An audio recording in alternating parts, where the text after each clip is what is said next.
কবিতাটির নাম হয় all things black and beautiful. All things black and beautiful all January মামার লাইফ স্টাইল আজি বুধবার আজি বছর আমার বিদ্যালয় সংবিধান এক দুই জনগণ। ভাল লাগিছে পৰিৱেশটো। সৰু সৰু ল'ৰা ছোৱালী ল'ৰা ছোৱালীবোৰক পঢ় দিয়াৰ দায়িত্ব আমাৰ পায়ে শিক্ষকৰ লগতে সমাজৰ প্ৰতিজন ব্যক্তিয়ে আমি দায়বদ্ধ এই ক্ষেত্ৰত। গতিকে ইয়াত কি শিকিব? সদায় এটা এটা কথা শিকিয়েই বহুত কথা শিকিব পাৰে। আজিৰ সৰু সৰু ল'ৰা ছোৱালীবোৰ দেশৰ ভৱিষ্যত। ছাৰ বাইদেউৰ কথাবোৰ শুনিবা, হয় নাই? ঘৰত মা দেউতাৰ কথা শুনিবা, আহিবা, সদায় কাম সদায় কৰিবা, সেইখিনি আমাক লাগে। তাৰপিছত কৈছোঁ, আজি বৰ্তমান যি পৰিৱেশ পৰিস্থিতি কি হৈছে, আমাৰ যুৱ চাম বিপথে পৰিচালিত হোৱা বেছিকৈ দেখা গৈছে। মোবাইলো এই ক্ষেত্ৰত এটা মানে উচিত কোনটো অনুচিত কোনটো ভাল কোনটো বেয়া কোনটো সেইটো তেওঁলোকে নাজানে, আৰু সদায় নাজানাৰ প্ৰতি নেদেখাৰ প্ৰতি আগ্ৰহটো বেছি। গতিকে প্ৰায়ে দেখা যায় মোবাইল হাতত পৰাৰ পিছত শিকে কম, কিন্তু বিপথেহে পৰিচালিত হয়। এই ক্ষেত্ৰত মাক দেউতাকৰ গুৰুত্ব অতি বেছি। কথা বাৰ্তা পতা, সৰু সৰু সাধু কওক, তাৰপিছত বিভিন্ন ৰামায়ণ মহাভাৰতৰ বহুত প্ৰসংগ আছে, কৈয়ে যি নাই কথাবোৰ আমি গল্প আকাৰে শুওঁতে খাওঁতে বিভিন্ন সময়ত মাকে বুকুৰ মাজত লৈ কোচত বহাই লৈ কথাবোৰ ক'ব পাৰে। সেইবোৰ কথাই আমাক কিন্তু মোবাইলৰ পৰা ল'ৰা ছোৱালীক আঁতৰাই আনিব। গতিকে এজন মানুহ হ'বলৈ অকল শিক্ষাটোৱেই সকলো নহয়। এজন ব্যক্তিৰ শিক্ষা থাকিব, আচৰণ থাকিব, হয়নে? তেওঁৰ আৰু বহুত চাইড আছে। গোটেইখিনি লগ হৈ পেলাইহে এজন ব্যক্তি। পঢ়াত কোনোবা অলপ নৰম হ'লেই যে সি বেয়া, আমি সেইটো কেতিয়াও ভাবিব নালাগে। ল'ৰা ছোৱালীক কেতিয়াও তাৰ লগতে প্ৰকৃতিৰ সম্পৰ্কীয় গছ থাকিলেহে মানুহ থাকিব, পৰিৱেশ থাকিলেহে আমি জীয়াই থাকিব পাৰিম। সেই অবিহনে আমি কেতিয়াও থাকিব নোৱাৰোঁ। প্ৰকৃতিয়ে আমাক থাকিবলৈ মাটি দিছে, খাবলৈ পানী দিছে, হয় নাই? উশাহ ল'বলৈ বায়ু দিছে। প্ৰথম প্ৰয়োজন জন্মিয়ে আমি সেইকেইটা আমাক লাগিবই। যে চৰকাৰে বন্ধ কৰি দিয়ে পলিথিন, কিন্তু আমি দোকানত গৈ ধমকি দিওঁ পলিথিন এটা দিব নোৱাৰোঁ। পলিথিনটো হ'লে আমাৰ ভাল লৈ আহিব পাৰোঁ ঘৰলৈ, আনি পেলাই কি কৰোঁ, মোৰ ঘৰত বহুত পলিথিন চাৰিওফালে। সেইটো কোনে পেলাইছে? আপোনাৰ ঘৰত বহুত পলিথিন, চবৰে ঘৰত গৈ আজি চাব, চৌহদত ঘৰে বাহিৰে কিমান পলিথিন কোনে পেলাইছে? আপুনি নিজে পেলাইছে, আপোনাৰ পৰিয়ালৰ মানুহে পেলাইছে। আৰু কি হ'ব? এটা পলিথিন গলিবলৈ 300 বছৰ লাগিব। সেই 300 উত্তৰ এটা দিব যে আমি জ্বলাই পেলাম। কিন্তু সেইটো যে আৰু সাংঘাতিক, এটা চিগাৰেটে মানুহৰ কিমান ক্ষতি কৰে হাৰ্টত। সেই ইনহেল কৰোঁ যদি আমি প্লাষ্টিক জ্বলোৱা সেই বায়ুটো, সেইটো আমাৰ কাৰণে আৰু সাংঘাতিক। মানে সেইটোৰ পৰা বায়ু প্ৰদূষণ হ'ব, মাটি প্ৰদূষণ হ'ব, হয়নে? বিভিন্ন প্ৰকাৰৰ প্ৰদূষণ নালাগে। তাতকৈ ভাল আমি কি কৰোঁ, যদি তাৰ ব্যৱহাৰ নকৰোঁ বা অতি কম ব্যৱহাৰ কৰোঁ, কেতিয়াবা আমি কৰিব। কিন্তু যদি কমকৈ ব্যৱহাৰ কৰোঁ, তেতিয়াহ'লে নিশ্চয় আমি কিছু হ'লেও প্ৰকৃতিখন ভালকৈ ৰাখিব পাৰিম। এই ক্ষেত্ৰত পলিথিন ব্যৱহাৰ নকৰাকৈ আমি কি কৰিব পাৰোঁ? এই ক্ষেত্ৰত মই অকণমান সজাগতাৰ কাৰণে দুটামান কাম কৰিছিলোঁ। সেইখিনি সৰু পেণ্টটোৰে যিটো সৰু হৈ গ'ল, নতুন চিলাই দিলোঁ সময়ত, সেই পেণ্টটো মই পেলাই নিদিলোঁ। এইটো চিলাই অতি সহজ। অসমত কোনো এনেকুৱা মহিলা নাই যি চিলাই কাম নাজানে। মেচিনৰ কাম নাজানিব পাৰে সকলো ঘৰত থাকে, কিন্তু বেজি সূতাৰ কাম সকলোৱে জানে, ডাঠি ক'ব পাৰোঁ মই। তেনে ক্ষেত্ৰত এই বেগটো চাওক, এইফালে চিলাই নায়েই, মাত্ৰ চিলাই আছে এনেকৈ এটা আৰু এনেকৈ এটা, এইটো লুটিয়াই থোৱা আছে। দুটা মুখনি মাৰি দিলোঁ, ফিটাটো লগাই দিলোঁ। কি ডাঙৰ কথাটো।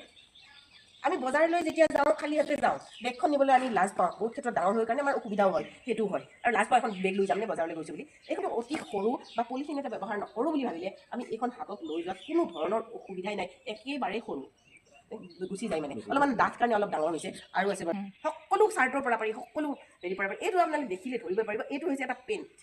এইটো মই কটাও নাই, সেইকেইটা মই কাটি লৈছিলোঁ সমানকৈ। এইটো কটাই নাই যাতে ধৰিব পাৰি, এইটো কটাও নাই। তাৰপিছত ঘৰত কিছুমান থাকে নহয়, ব্লাউজ চাদৰখন ফাটি যায়, পতিটো থাকি যায়, ডাঠ পতিটো ডাঠ হৈ থাকি যায়। এই পতিটো তেনেকুৱা ফাটি যোৱা চাদৰৰ পতিটো ইয়াত লগাই দিলোঁ, এই চেইনডাল লগাই দিলোঁ। মই নিজে কৰিছোঁ, একো টান কাম নহয়। এই মোৰ বেগত এনেকুৱা বেগ থাকেই তাৰমানে, 2-3টা মই লৈয়ে ফুৰোঁ। তাৰ প্ৰসাদ হয়, নাম প্ৰসংগ হয়, এখন পাত দিলে লগতে পলিথিন এটা, এইটো ঘৰত লৈ যাব লাগে।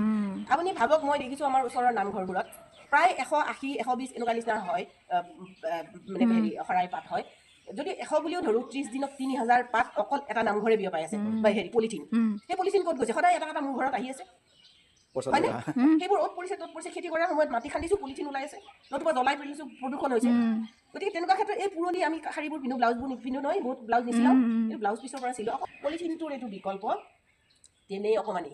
আমি হাতত মোবাইলটো নিওঁ, ৰুমালখন নিওঁ নাই? এইটো কিমান সৰু ৰুমালখন, কিয় সৰুৱেই, ইয়াতকৈ ডাঙৰ থাকে ৰুমাল কিছুমান। ভৱিষ্যতলৈ সজাগ হ'ব। এই ল'ৰা ছোৱালীবোৰৰ এই পেণ্টবোৰ চুটি হৈ গৈছে, মই দেখিছোঁ। নতুন নতুন পেণ্ট পাবা দেই, সেইটো পুৰণি পিন্ধা হয় নাই? এইবোৰ কিন্তু পেলাই নিদিবা। মাক ক'বা মোক দিব লাগিব বেগ চিলাই, আৰু তোমালোকে পলিথিন নিব নোৱাৰা। অলপ পলিথিন পেলাব নিদিবা। গেটৰ ভিতৰত পলিথিন যাতে কোনেও লাগে। দেই। সমাজলৈ অভিভাৱকসকলে ছাত্ৰ ছাত্ৰীসকললৈ লগতে শিক্ষক শিক্ষয়িত্ৰীসকললৈ আটাইলৈ আহ্বান জনাই মই ইমানতে সামৰিছোঁ। লগতে আজিৰ দিনটো শুভ হওক তাৰ কামনা কৰিছোঁ, প্ৰাৰ্থনা জনাইছোঁ।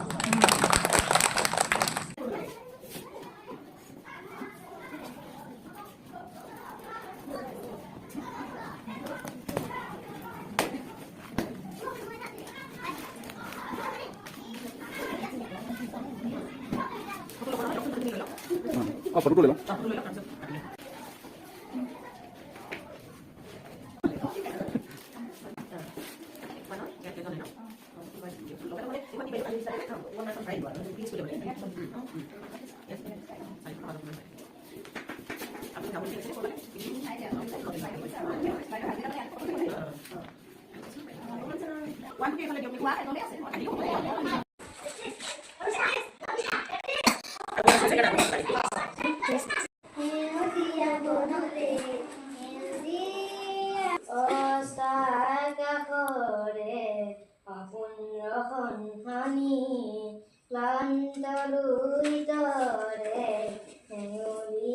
পানী বয়ে যায় এইফালে কি নামটো? নমস্কাৰ, মোৰ নাম শ্ৰীমান পল্লৱ বৰা। কোন ক্লাছ 5? মা দেউতা কোন আহিছে আজি? হয় নাই? মই কথা এটা ক'লো, ইমান ধুনীয়া সংগীতত ই বহুত যাব পাৰিব, কিবা এটা আছে দেই। তুমি গান শিকিছা নাই ক'ৰবাত? ক'ত শিকিছা? নিজে শিকিছা? ক'ৰবাত শিকাব পাৰিলে চব হেৰিয়াতে শিকে, ইউটিউবত চাই শিকে। তোমাৰ বহুত এই ভৱিষ্যত আছে দেই, গানৰ ভাল পাইছোঁ মই। আৰু ভালকৈ শিকিবা, ক'বা মা দেউতাক। বাইদেউ কৈছে যে মোক পাৰিলে ক'ৰবাত শিকাব দিছে, তুমি নিজে শিকাটো আৰু টিচাৰ বেলেগ কথা।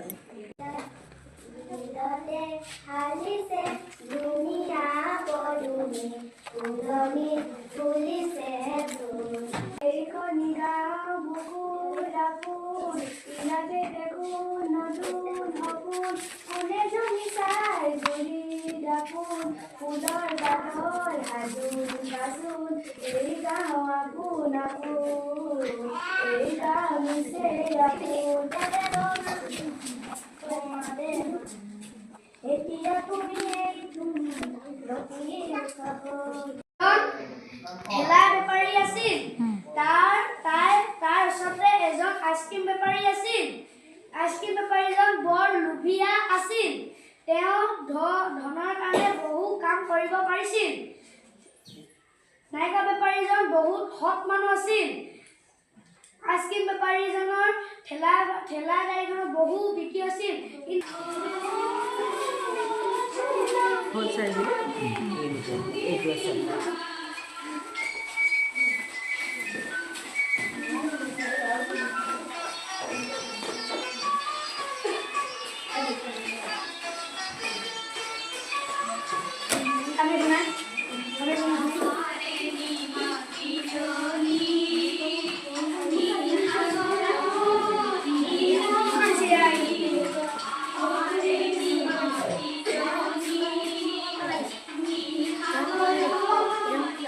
নহয়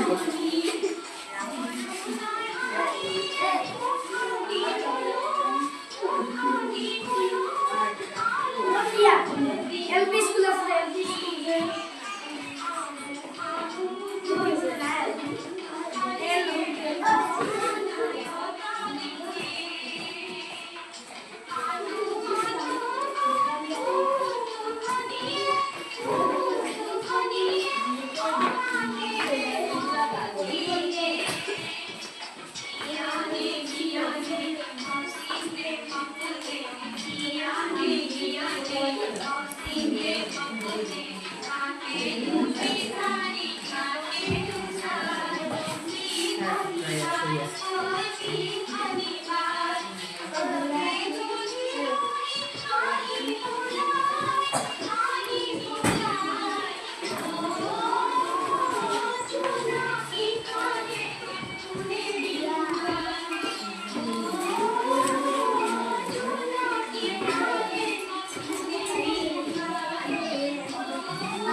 बढ़िया सुने भी बाय दुनिया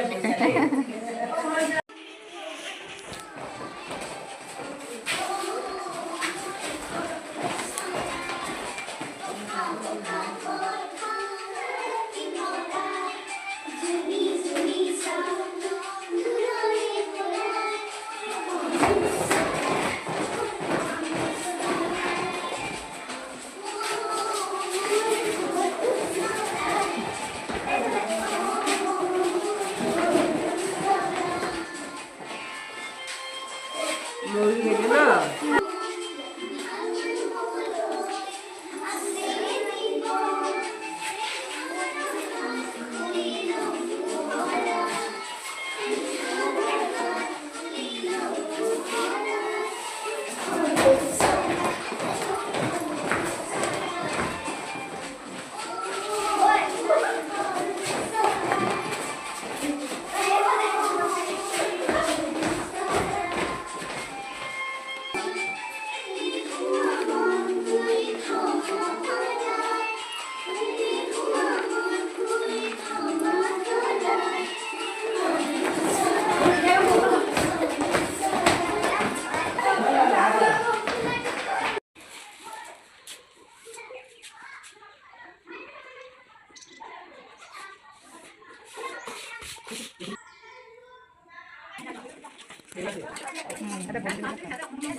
মানে